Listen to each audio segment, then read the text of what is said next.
Hey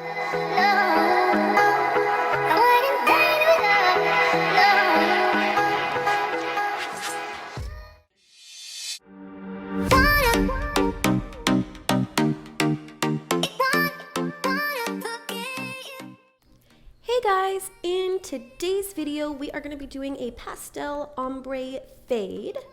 I am just filing off the previous set just so I can do this overfill. And in the beginning of the video you did see me removing the crystals that were affixed to the nails just with a pair of old nail clippers. I would advise doing it that way over trying to file Swarovskis off using your e-file. You will damage your e-file, so don't go that route. Use old nail clippers or just a set of cuticle nippers that you have aside just for that purpose. Prime the nails, of course, and dehydrate, and then we're going to jump right into this set. I'm just using some custom mixed acrylics. I'm using a baby blue blush shade, a blush pink, and a daffodil yellow. I will show you guys in another video how to mix custom acrylic colors using acrylic pigments. You can also do this for gels, so I will have 2 different videos, so stay tuned for those. Getting right into the process, what you are going to do is you are going to take those custom acrylic colors that you've mixed and you are going to marble those down the tip of the nail just like I am.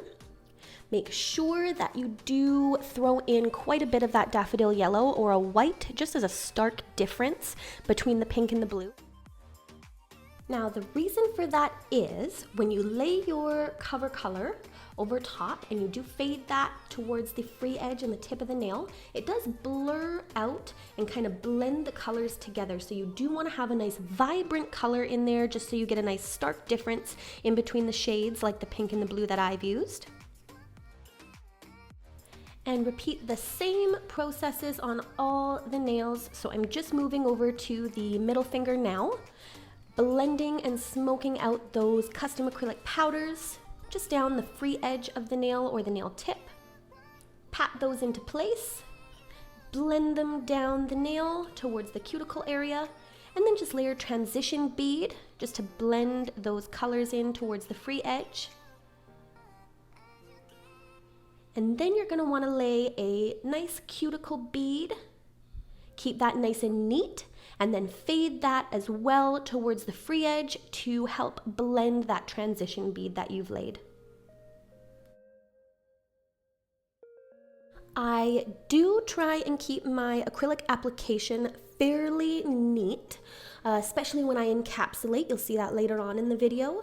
The neater you can keep your acrylic application, the less filing that you have to do. I mean, realistically, on an acrylic set, with any nail set that is, you rarely want to have to use your e-file. You don't want to have to sit there for, half an hour, 45 minutes of the service, filing away at excess bulk of the acrylic that you've laid on.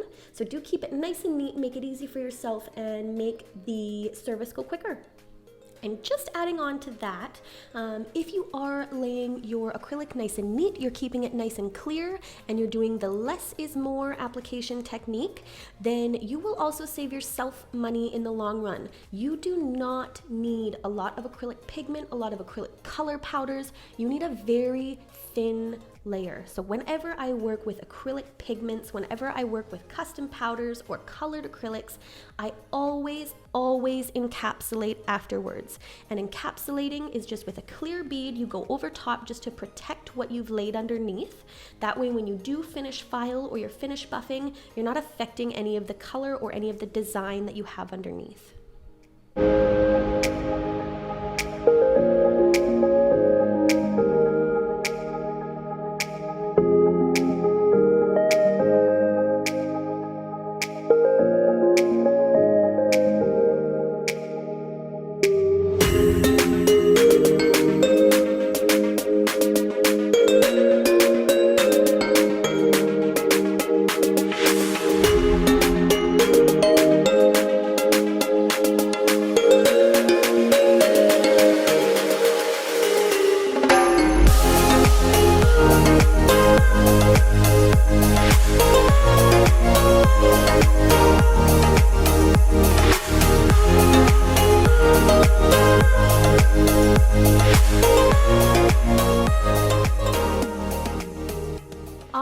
guys, one thing I will do if my transition area has a nice fade already, it's nice and clean, I will only lay my cuticle bead, again to save on product and to not have too much bulk.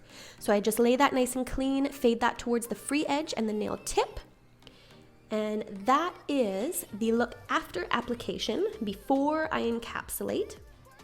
So now I'm just taking my clear acrylic powder. Again, I just wanted to keep this clip in real time for you guys so you could see how long it takes me to encapsulate a nail. It really does not take long at all. I usually work with one bead. I keep it nice and clear, fade that down and press it in towards the cuticle area. You don't want too much there, of course. You don't want to have to debulk. Build up a nice apex. So of course you don't want to work with your acrylic while it's too wet, because your acrylic will just spill down the sides of your nail rather than building up a nice apex like you see there. Build that up, fade it towards the tip, and then I'm just going to grab another bead on my brush. I'm going to place that bead just on the tip of the nail, and I'm just going to fade that down, of course, to encapsulate the color that I've laid on the tip to protect that when I file, but also just to give it a nice clean application, a good strong apex, and a nice even nail surface. So here I just wanted to show you guys, I picked up my bead of acrylic. I do hold it for a couple seconds just to let it set a little bit before I place it on the nail. And then of course I just do place that. I work it just like I worked it on the middle finger, creating that nice strong apex, fading it down towards the tip. And if there is enough product within the bead that you've picked up, sometimes you do not need to lay another bead on the tip and fade it down. If you get a nice seamless application, pat that in place and leave it.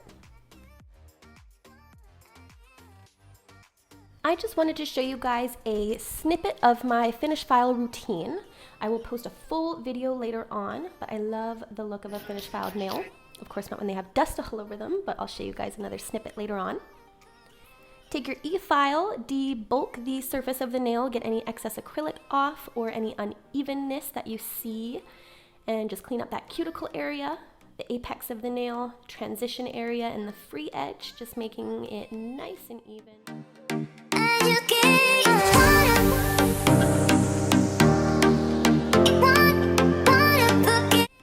Part of my finish file routine is taking an angled bit and just going in underneath the artificial nail, cleaning up the hyponychium and the natural nail. I like to completely clean up the natural nail because I have a lot of clients that like to pick at their natural nails. Don't do this. This causes excessive lifting on your artificial nail. It also causes damage to your natural nail. Your nails are jewels, not tools. They are pretty and not meant to be played with. So don't sit there and tap them on the desk or play with them or run your other fingers along the surface of the nails. This will deshape them and again will cause lifting. Do be careful with your nails. Treat them like they are an expense that you pay for because you do. You want to keep your nails looking as beautiful from the day that they were put on to the day that you get a fill. Everything that you do from the time that you get your fill to the time that you get your next fill will dictate how your nails look. If you are sitting and picking at labels or scratching stickers off of a table, or you're using your nails to open pot cans or to help you wash dishes to get excess food off and scrape little chunks that you can't get off, don't do this. Your nails, again, are jewels, not tools. You pay for them, so make them last.